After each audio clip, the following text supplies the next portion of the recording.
আউযু বিল্লাহি মিনাশ শাইতানির রাজিম বিসমিল্লাহির রহমানির রহিম আসআলুল্লাহাল আযীম রাব্বাল আরশিল আযীম আইয়াসফিয়াকা। আজকে যে বিষয় নিয়ে কথা বলবো সেটি হচ্ছে আপনার মাউথ ক্যান্সার, যাকে মুখের ক্যান্সার বলা হয়। মুখের ক্যান্সার আপনি কিভাবে ভালো করবেন আর কিসে আল্লাহ পাক শেফা দিয়েছে সেটি আপনি খুব ভালো করে আমি আপনাদেরকে জানিয়ে দেওয়ার চেষ্টা করব ইনশাআল্লাহুল আযীম। এবং আপনি আপনার বাড়িতে বসে করেন, ঘরে বসে করেন, আপনাকে কোথাও যাওয়ার প্রয়োজন পড়বে না ইনশাআল্লাহুল আযীম।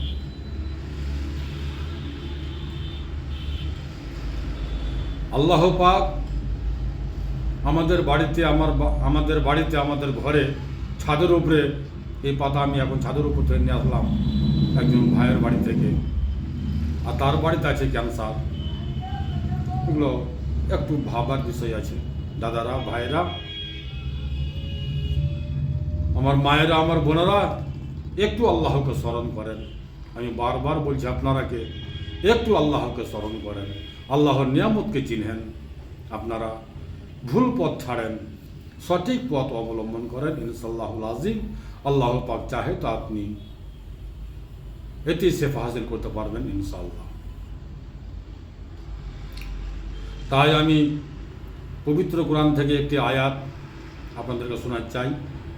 সেটি হচ্ছে আপনার সূরা আম্বিয়া আয়াত নম্বর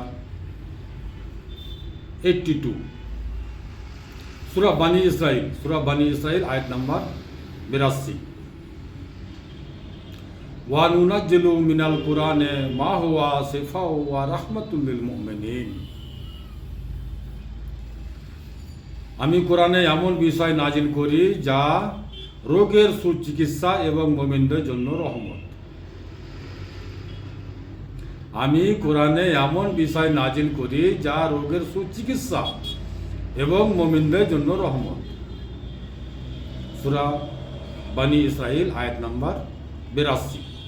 আপনি কোরআন খুলে সার্চ করেন, আপনি কোরআনকে সার্চ করেন। কি সার্চ করছেন আপনি কি সার্চ করছেন? আপনি কোরআনকে সার্চ করেন। আমি আয়াত নম্বর বলে দিলাম, আপনারা দেখলেন কোরআন খুলে। আল্লাহ বলছে যে আমি কোরআনে এমন বিষয় নাজিল করি যা রোগের সুচিকিৎসা এবং মুমিনদের জন্য রহমত। আল্লাহর নিয়ামতকে অবহেলা করে আমরা ভুল পথ অবলম্বন করি। ভাইরা, বাবুরা আমার, মায়েরা আমার, বোনেরা আমার, আসুন আমরা এদিক ওদিকে না টলে সোজা ডাইরেক্টলি আমি ক্যান্সারের ওষুধ, আপনি ক্যান্সার, মুখের ক্যান্সার কীভাবে ভালো করবেন, গলা থেকে যে কোনো ক্যান্সার থাকে না কেন আপনার গলা থেকে উপরে এটি আমার হাতে দেখতে পাচ্ছেন আপনারা, সেটি হচ্ছে আপনার পেয়ারা পাতা, যাকে আমরা গ্রাম্য ভাষায় বলি সাফরিয়াম, কেউ বলে আম সাফরি, কেউ বলে জাম, কেউ বলে আমরুদ। ভালো করে দেখলেন এবং চিনেলেন। কেউ বলে আমরুদ, কেউ বলে পেয়ারা পাতা, কেউ বলে সাফরিয়াম, কেউ বলে আম সাফরি, কেউ বলে আমরুদ। দেখতে পাচ্ছেন আপনারা পাতাটি, ভালো করে দেখলেন এবং চিনলেন। আপনার বাড়ির আশেপাশে, আগানে বাগানে, যেখানে সেখানে বাড়িতে মানুষ লাগাচ্ছে, সাফরিয়াম খাচ্ছেন, পেয়ারা খাচ্ছেন। পেয়ারার চাইতে পেয়ারা পাতে বেশি আল্লাহ পাক শেফা দিয়েছে। পেয়ারার চাইতে পেয়ারা পাতে বেশি আল্লাহ পাক শেফা দিয়েছে।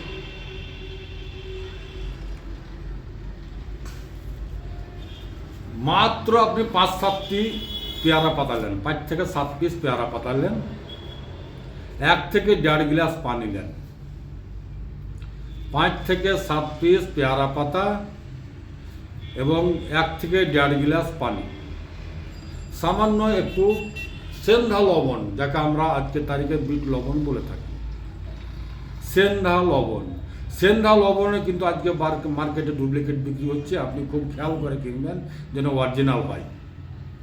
সেন্ধা লবণ সামান্য একটু স্বাদ মতন, 5 থেকে 7 পিস পেয়ারা পাতা, 1 থেকে 1.5 গ্লাস পানিতে খুব সুন্দর করে সিদ্ধ করেন, ফুটান। পানিটা যখন আঁচ দিতে ধিমি আঁচে আঁচ দিবেন, যখন হাফ গ্লাস পৌনে গ্লাস হবে, ওটি পানি নিয়ে আপনি গড়গড়া করেন, কুলকুচা করেন। জি হ্যাঁ, ওটি পানি নিয়ে আপনি গড়গড়া করেন, কুলকুচা করেন। এই কুলকুচা করাতে, গড়গড়া করাতে আপনার মুখের ক্যান্সার ভালো হবে, আলহামদুলিল্লাহ। এই কুলকুচা করাতে, গড়গড়া করাতে আপনার মুখের ক্যান্সার ভালো হবে। আমি মিথ্যা বলি না, আপনি নিজেই আপনার বাড়িতে ইস্তেমাল করেন। আপনার কাছে আমি পয়সা চাচ্ছি না, আপনার সেবাতে আমি হাজির আছি। আমার কাম হচ্ছে মানুষের সেবা করা, এটাই আমার প্রথম কাম। আমার কাজই হচ্ছে আমার মায়েরা, আমার বোনেরা, আমার ভাইয়েরা, আমার বাবারা, আমার কাজই হচ্ছে মানুষের সেবা করা, মানুষকে ভুল পথ থেকে সরিয়ে নিয়ে সঠিক পথ দেখা। আল্লাহ পাককে স্মরণ করেন, আল্লাহকে ইয়াদ করেন, আল্লাহ আপনাকে সরল পথ দেখাতে পারেন। তাই আমার মায়েরাকে, আমার বোনেরাকে, আমার ভাইয়েরাকে, আমার বাবারাকে আমি বলতে চাই যে একে আপনি অবহেলা করেন না, একে আপনি অবহেলা করেন না। আর একটা কথা বলি, যদি আপনার সমস্যা হয়, পানি গরম করতে না পারেন, তাহলে আপনি এই পেয়ারা পাতাকে চাপবে চাপবে চাপবে চাপ পানের মতো করে খেয়ে ঠিক আছে, খেতেও হবে না। যদি আপনার পানি গরম করতে সমস্যা হয়, তাহলে আপনি এই পেয়ারা পাতাকে পানের মতো করে চাপবে চাপবে চাপবে চাপবে খেয়ে ফেলে দেন, থুকে দেন, খেতেও হবে না। একে যদি আপনি থুইকে দেন খেয়ে ওই চাপবে চাপবে, তাহলে আল্লাহ পাক তাকেও শেফা দিয়ে দেবে। কি আল্লাহর নেয়ামতের বর্ণনা! একে সাফরি আমের গাছের পাতা, পেয়ারা পাতা যদি আপনি চাইবে চাইবে পানের মতো করে ফেলে দেন, তবুও আপনার মুখের ঘা ভালো হবে, মুখের ক্যান্সার ভালো হবে। দেখলেন আপনি ইস্তেমাল করে দেখেন। তাই আল্লাহ পাক পবিত্র কোরআনে বারবার বারবার বলেছে, ফাবি আইয়া আল্লাহ এ রাব্বে কুমা তু কাজ্জেবান, ফাবি আইয়া আল্লাহ এ রাব্বে কুমা তু কাজ্জেবান। একবার নয়, দুবার নয়, 31 বার বলেছে আল্লাহ পাক। আমার তোমরা উভয়, হে মুমিন বান্দাগণ, তোমরা উভয় আমার নিয়ামতকে অবহেলা করো। ফাবে আইয়া আল্লাহ এ রাব্বে কুমা তু কাজ্জেবান, তোমরা উভয় আমার কোন কোন নিয়ামতকে অস্বীকার করবে। যখন সূরা রহমান তেলাওয়াত করে নবী করিম সাল্লাল্লাহু আলাইহি সাল্লাম জিনদের সামনে তাওয়াফের মাঠে জিনের কাছে গিয়ে জিনের সামনে এই সূরা তেলাওয়াত করে নবী করিম সাল্লাল্লাহু আলাইহি সাল্লাম, জিনারা কিন্তু জবাব দিয়েছিল, হ্যাঁ আমরা আল্লাহর নিয়ামতকে অস্বীকার করতে পারবো না। আল্লাহর নিয়ামত আমাদের জন্য, আল্লাহ মহান। তারা উত্তর দিয়েছিল, তারা সাড়া দিয়েছিল, আল্লাহ সর্বোচ্চ, আল্লাহ মহান, আল্লাহ পাকের নিয়ামত আমাদের জন্য। জিনারা কিন্তু সাড়া দিয়েছিল। জিনারা কিন্তু এই গাছগাছড়া সম্বন্ধে, লতা পাতা সম্বন্ধে, খাদ্য জ্ঞান সম্বন্ধে খুব ওরা আগে আছে, আমাদের মানুষের তা আগে আছে, অনেক আগে আছে। জিনারা কিন্তু এই সম্বন্ধে খুব ভালো বুঝে। আর যখন নবী করিম সাল্লাল্লাহু আলাইহি সাল্লাম মানুষের সামনে, তার সাহাবীদের সামনে এই সূরা তেলাওয়াত করে, তখন কিন্তু মানুষ চুপ ছিল, মানুষ চালা করেনি, মানুষ আওয়াজ দেয়নি, মানুষ সাড়া করেনি। তখন নবী করিম সাল্লাল্লাহু আলাইহি সাল্লাম আবার বলেন, আপনারা আমার এই সূরা রহমান তেলাওয়াত করছেন, আপনারা নিজে মুখ করে শুনছেন, আপনারা কেউ সাড়া দিচ্ছেন না। জিনারা কিন্তু সাড়া দিয়েছিল, কিন্তু মানুষ সাড়া দেয়নি। হেই মানুষ, ভুল পথ ছাড়েন, অবলম্বন করেন আসল পথ, কোরআনই পথ। আমি আপনারাকে বারবার বলছি, আপনারা কোরআন থেকে ওষুধ সংগ্রহ করেন, আপনারা কোরআন থেকে ওষুধ সংগ্রহ করেন। কোরআনের চাইতে কেউ বড় বিজ্ঞান হতে পারে না, কোরআনের চাইতে কেউ বড় মহাদেশ হতে পারে না, কোরআনের চাইতে কেউ বড় হাকিম হতে পারে না। আল্লাহই সর্বোচ্চ হাকিম, আল্লাহই সর্বোচ্চ শ্রেষ্ঠ জ্ঞানী। আপনাকে সৃষ্টি করেছে কে? আপনাকে সৃষ্টি করেছে আল্লাহ। আর আল্লাহ এই পৃথিবীকে সৃষ্টি করেছে আপনার জন্য, মানুষের জন্য। মানুষকে যদি আল্লাহ পাক সৃষ্টি না করতো, তাহলে আল্লাহ পাক এই পৃথিবী সৃষ্টি করতো না।